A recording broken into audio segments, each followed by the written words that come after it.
আমার ভাই কবরে তুমি কেন বাহিরে আমার ভাই কবরে তোর বাপ তুলনে আমার ভাই ফেরত দে তোর বাপ তুলনে ফাঁসি ফাঁসি ফাঁসি চাই তোবাজ্জল হত্যার ফাঁসি চাই ফাঁসি ফাঁসি ফাঁসি চাই তোবাজ্জল হত্যার ফাঁসি চাই আমার ভাই কবরে খুনি কেন বাহিরে। মরহুম তোফাজ্জল হোসেন গত কয়েকদিন আগে নৃশংসভাবে হত্যা হয়েছেন। আসলে মৃত্যু অনিবার্য, কিন্তু এমন কিছু নৃশংস হত্যা যেটা আমরা মেনে নিতে পারি না। এই ইউনিয়নেরই তোফাজ্জল হোসেন, যদিও আমরা জানি যে মানসিক ভারসাম্য, মানুষ তো একদিনে মানসিক ভারসাম্যে পরিণত হয় না, হয়তো কোনো অবহেলা বা কোনো ব্যর্থতা মানুষের জড়িত থাকে, কিন্তু তাই বলে কি তাকে আমরা পিটিয়ে মারবো? না, এটা হতে পারে না। আমরা বাঙালি বা বাংলাদেশি হিসাবে বা পৃথিবীর কোনো মানব জাতি এটা মেনে নিতে পারে না যে অপরাধ করলে অপরাধের শাস্তি হবে, কিন্তু নিজে কখনো আইনের হাতে তুলে নিব না।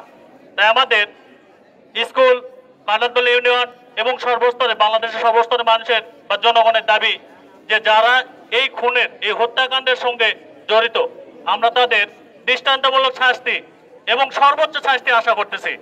বর্তমান ইন্টারমিডিয়েট অর্থাৎ অন্তর্বর্তীকালীন সরকারের প্রধান উপদেষ্টা ডক্টর মোহাম্মদ ইউনূস, ইনি একজন ভালো মানুষ, আমরা সবাই জানি। আমরা আশা করি তার যত উপদেষ্টা মণ্ডল রয়েছে, স্বরাষ্ট্র উপদেষ্টা রয়েছে, যারা এই হত্যার সঙ্গে জড়িত, আমরা অনেক ভিডিও ফুটেজ দেখেছি, ভিডিও ফুটেজে স্পষ্ট যে কারা এর সঙ্গে জড়িত। অলরেডি কয়েকজনকে হয়তো গ্রেপ্তারও করা হয়েছে। আমরা শুধু গ্রেপ্তার চাই না, আমরা এর দৃষ্টান্তমূলক শাস্তি চাই। আমরা সর্বোচ্চ শাস্তি বাংলাদেশের জনগণের পক্ষ থেকে আমরা এটাই চাই। আমরা কাঁঠালতলীবাসী এবং আমরা এই কাঁঠালতলী স্কুল অ্যান্ড কলেজের সকল শিক্ষক, শিক্ষিকা এবং ছাত্রছাত্রী সহ সর্বস্তরের জনগণ আমরা একটাই দাবি যে এই খুনিদের, এই নৃশংস হত্যাকারীদের সকলকে আমরা দৃষ্টান্তমূলক শাস্তি চাই।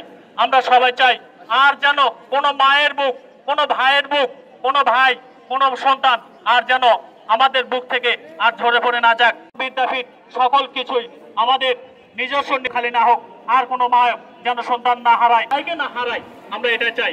আমরা সেই ফাঁসির দাবি যারা এর সঙ্গে জড়িত সকলে কামনা করছি। ধন্যবাদ সবাইকে। আসসালামু আলাইকুম।